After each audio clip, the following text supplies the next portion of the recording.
श्री गणेशाय नमः। ओम श्री सरस्वत्यै नमः। ओम श्री गुरुभ्यो नमः। ओम समस्त जन कल्याणे निरतं करुणामयं नमामि चिन्मयं देवं सद्गुरुं ब्रह्मविद्वरम्। ओम दक्षिणे लक्ष्मणो यस्य वामे तु जनकात्मजा पुरतो मारुतिर्यस्य तं वन्दे रघुनन्दनं। हरि ओम। गुरु पादुका स्तोत्र के 7वें श्लोक में कहा कि समाधि षट्क प्रदवैभवाभ्याम समाधि दान व्रत दीक्षिताभ्याम रमाधवांघ्रि स्थिर भक्तिदाभ्याम नमो नमः श्री गुरु पादुकाभ्याम। अब 8वां श्लोक देखें, क्योंकि 7 के बाद 8 ही तो आएगा, तो 8वां देखेंगे। स्वार्चापराणाम अखिलेष्टदाभ्याम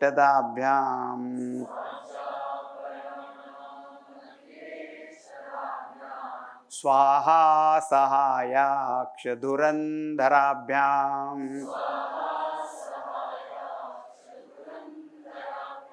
स्वांताच भाव प्रदपूजनाभ्याम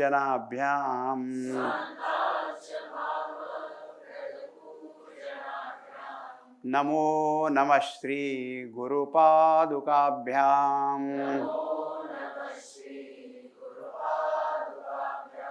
नमो नमः श्री गुरुपादुकाभ्याम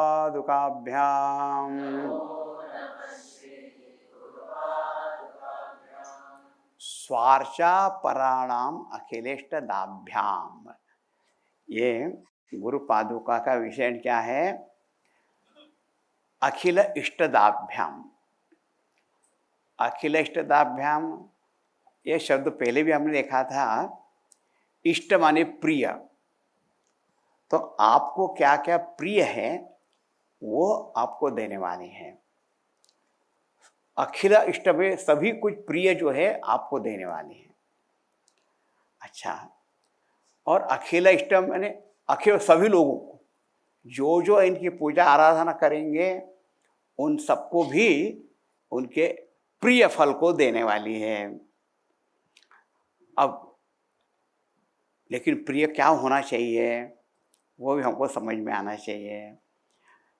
प्रिय ऐसी चीज होनी चाहिए जिसमें हमारा कल्याण हो, जिन गुणों के द्वारा किसी और की भी सेवा हो, जिसके द्वारा उन्नति हो, है ना, तो ऐसी इष्ट होगी।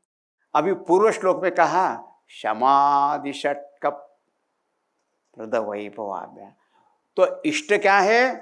शम दम उपरम तितिक्षा श्रद्धा समाधान। ये गुण जो है, ये जो सद्गुण है, ये वास्तव में इष्ट है। ये नहीं हो तो कष्ट है, कष्ट ही होगा। ये तो गीता जी के 16वें अध्याय में एक दैवी संपत्ति और आसुरी संपत्ति का वर्णन है ना, divine virtues and demonic vices. तो उसमें कहा दैवी संपत्ति विमोक्षाय निबंधाय आसुरी मता।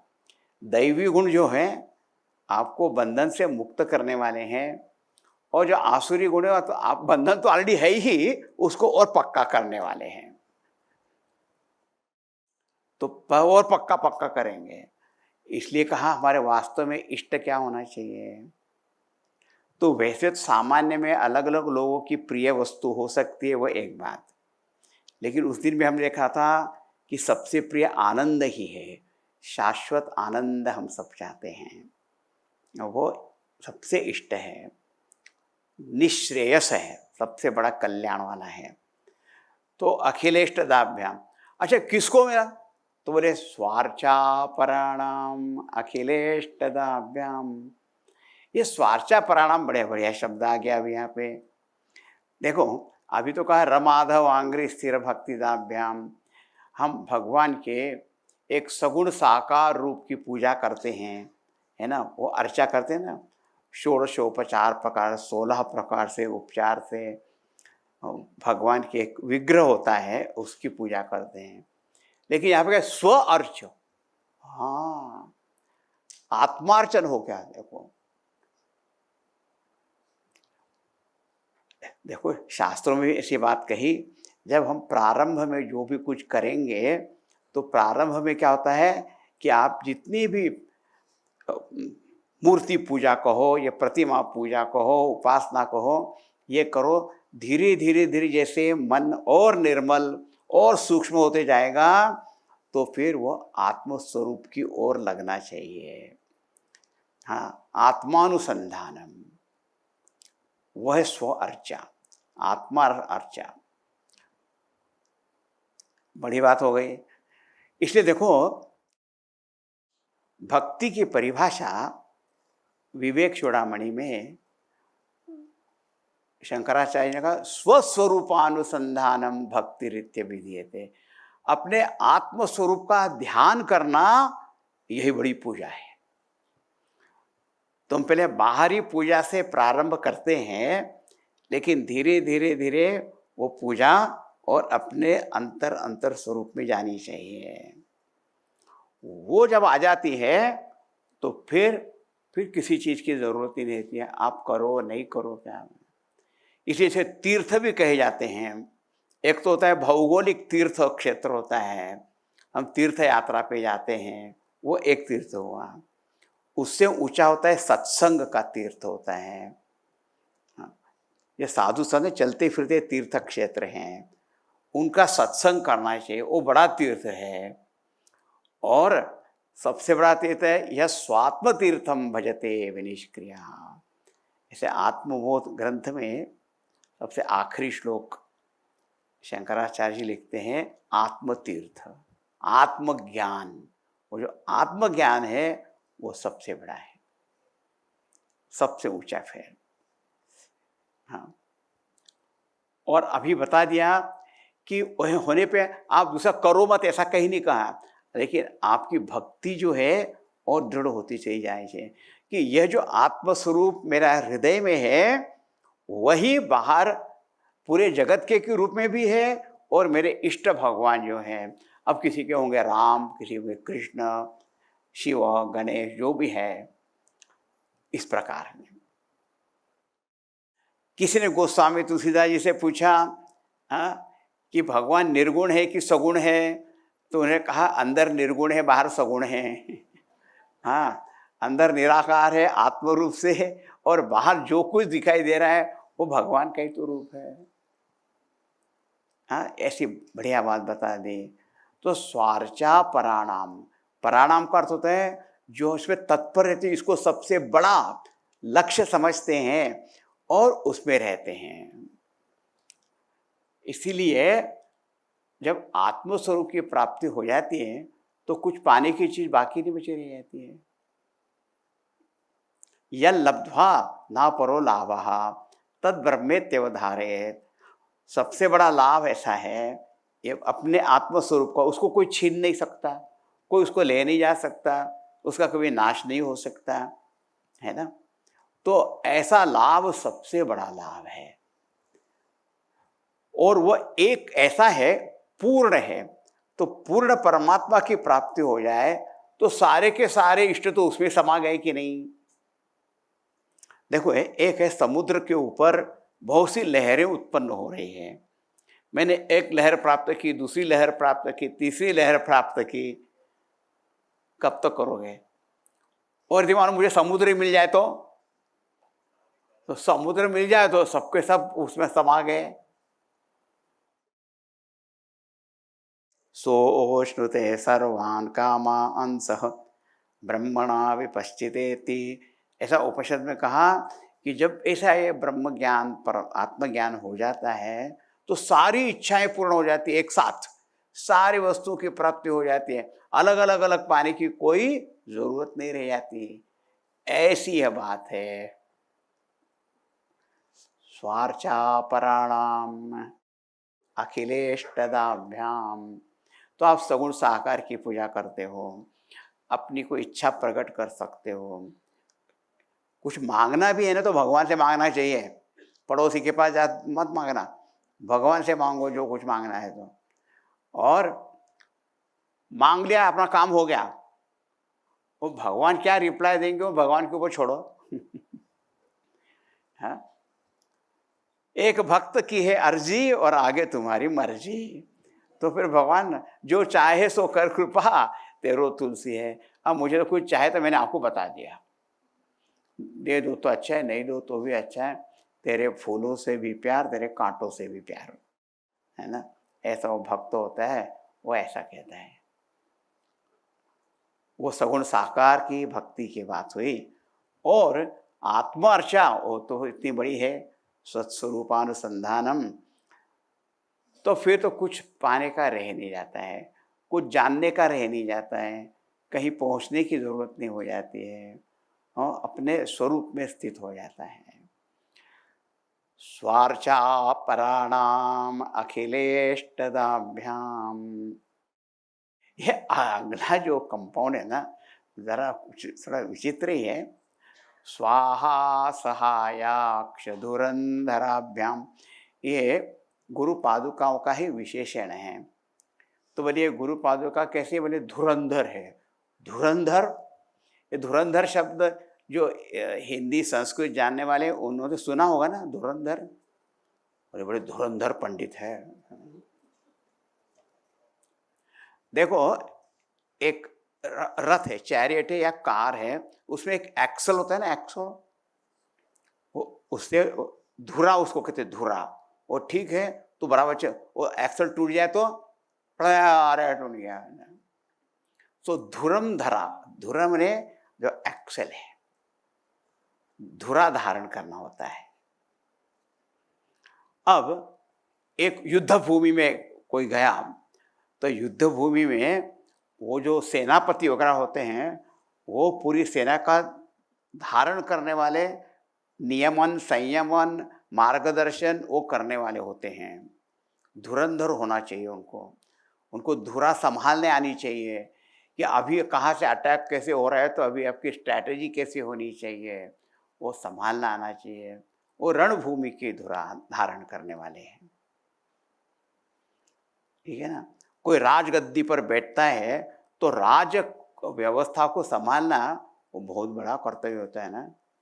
लेकिन uneasy lies the head that wears the crown, तो वो कठिन काम होता है। वहाँ बैठ जाना तो बड़ा मजा आता रहता है। एक राजा थे, उनका एक मित्र था। वो मित्र को बड़ा था, ये कितना बढ़िया है, ये राजा है ना, ये जो ऑर्डर देते रहते हैं सब लोग करते हैं, क्या कितना बढ़िया है, कितना बढ़िया है।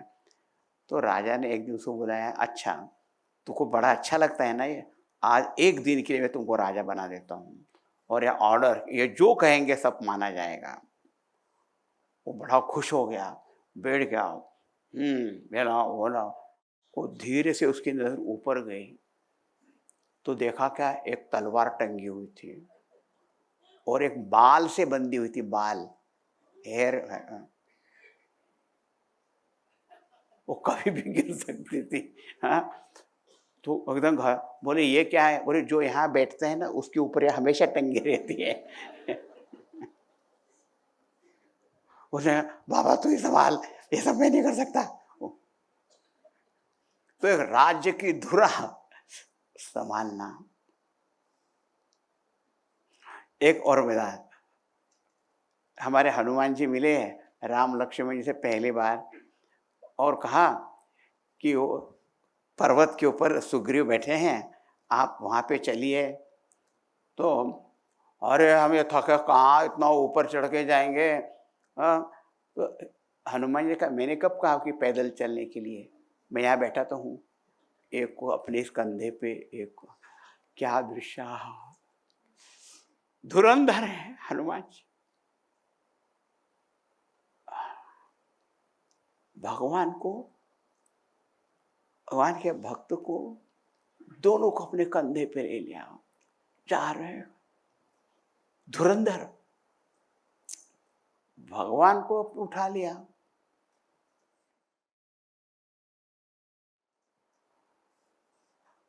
तो बोले ये जो पादुका है ना वो धुरंधर है।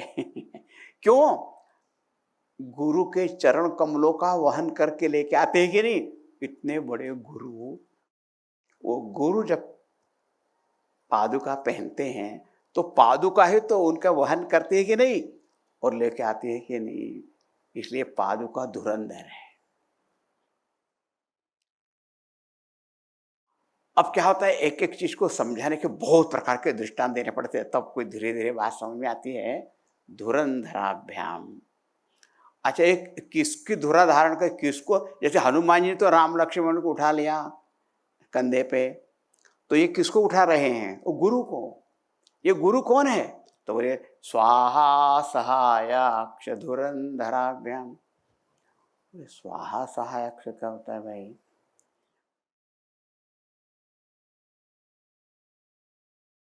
हम जब अग्नि में आहुति देते हैं ना, अग्नय स्वाहा, स्वाहा बोल देते हैं।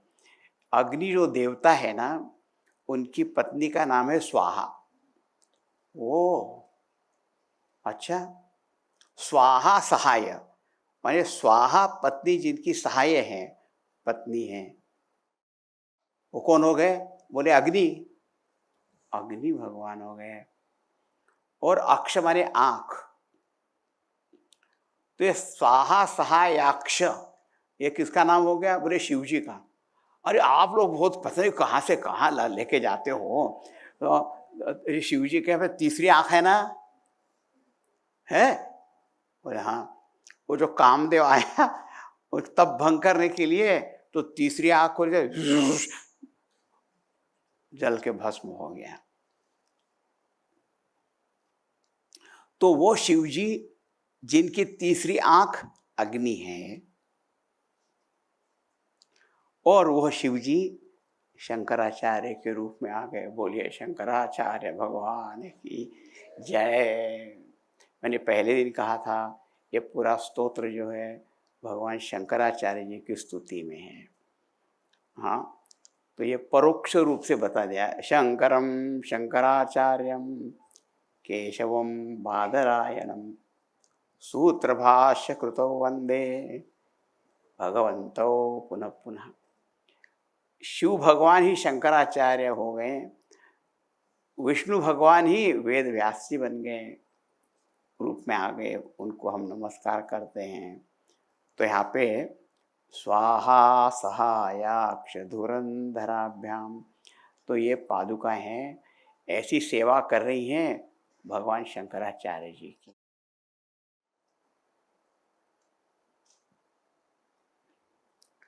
स्वार्चापराणाम अखिलेष्टदाभ्याम स्वाहा सहायाक्ष धुरंधराभ्याम।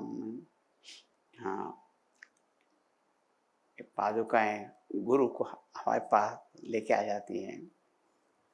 कितना बड़ा काम, इतनी बड़ी सेवा।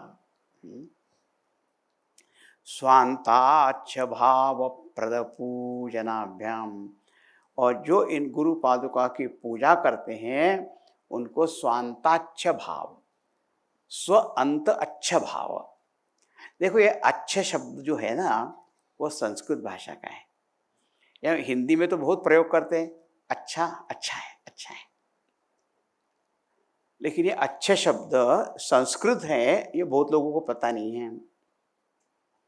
लेकिन यदि हम स्वच्छ, हाँ वो मालूम है, स्वच्छ, स्वच्छ, स्वच्छता अभियान, हाँ बोले स्वच्छ शब्द मालूम है। सु प्लस अच्छ, स्वच्छ।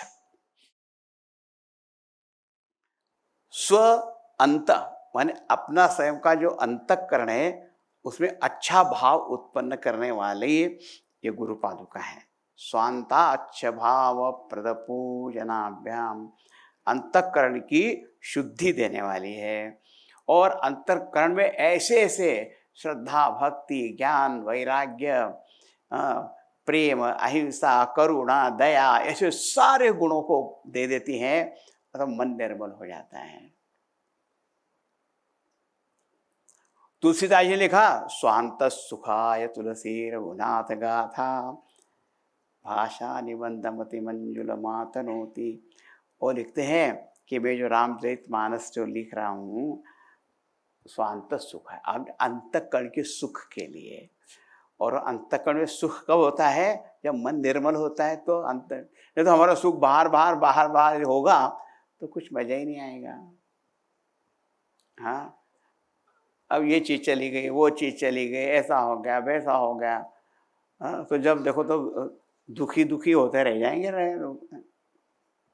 तो ये अंदर ये अच्छा भाव, स्वच्छ भाव, स्वांताच्छ भाव प्रद पूजनाभ्याम, ये जो पूजन है ना, गुरु पादुका का पूजन, वो क्या करता है कि हमारे मन को एकदम निर्मल कर देता है।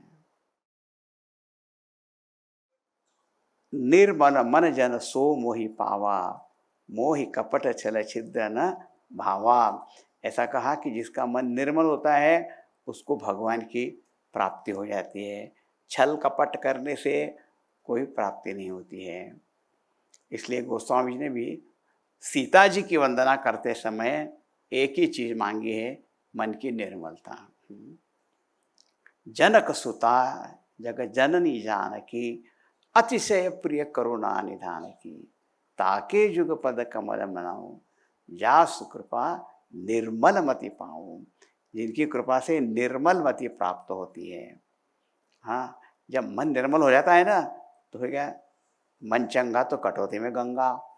तो फिर तो आपके जहाँ पर आपको है या गंगा ही गंगा है, उसमें आपको कहीं और जाने की जरूरत नहीं है, कहीं जाने की जरूरत नहीं।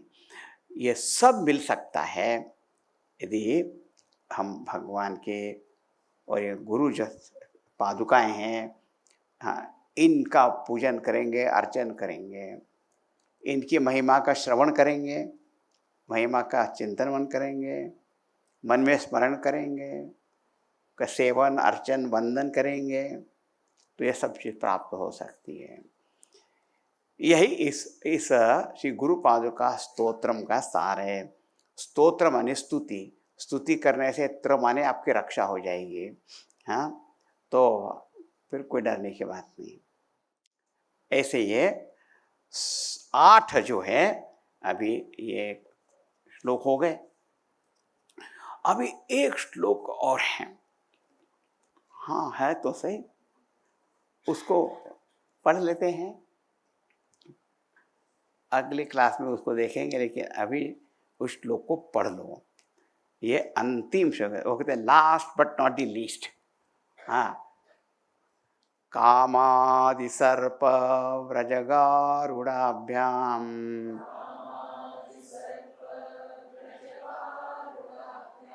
विवेक वैराग्य निधि प्रदाभ्याम, बोध प्रदाभ्याम धृतमोक्षदाभ्याम,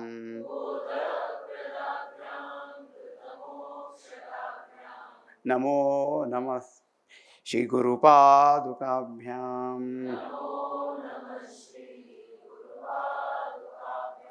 नमो नमः श्री गुरुपादुकाभ्याम।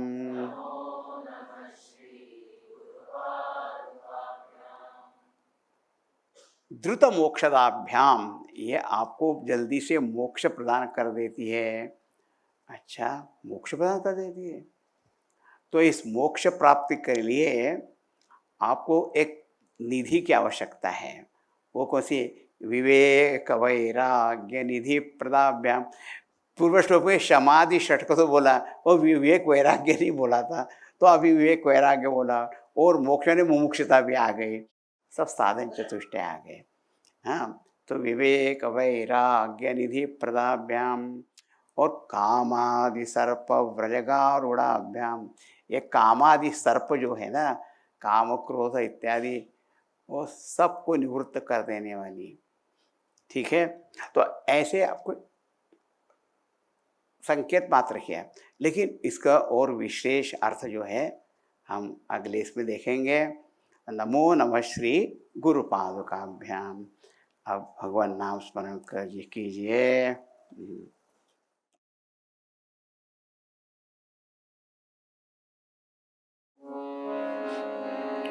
ओम मंगलम ओंकार मंगलम।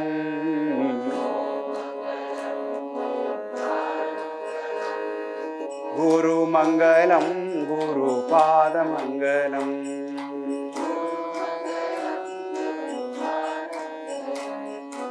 ॐ मङ्गलम् ओङ्कारमङ्गलम्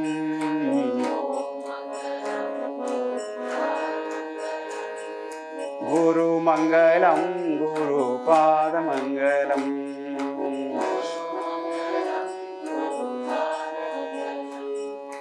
ॐ मङ्गलम् ओङ्कारमङ्गलम्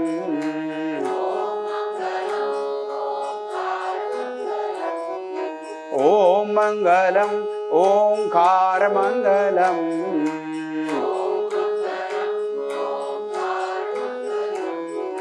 गुरुमङ्गलं गुरुपादमङ्गलम्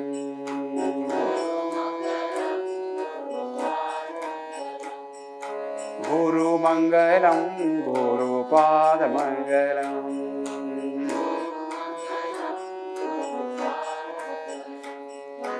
ॐ मङ्गलम् ओङ्कारमङ्गलम्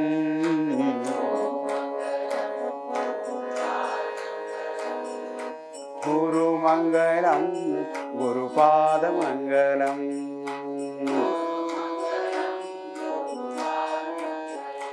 गुरुपादमङ्गलम् गुरुपादमङ्गलम्। श्री सद्गुरुनाथ महाराज की जय। ओम पूर्णमदः पूर्णमिदं पूर्णात् पूर्णमुदच्यते पूर्णस्य पूर्णमादाय पूर्णमेवावशिष्यते। ओम शांति शांति शांति। हरि ओम। श्री गुरुभ्यो नमः। हरि ओम।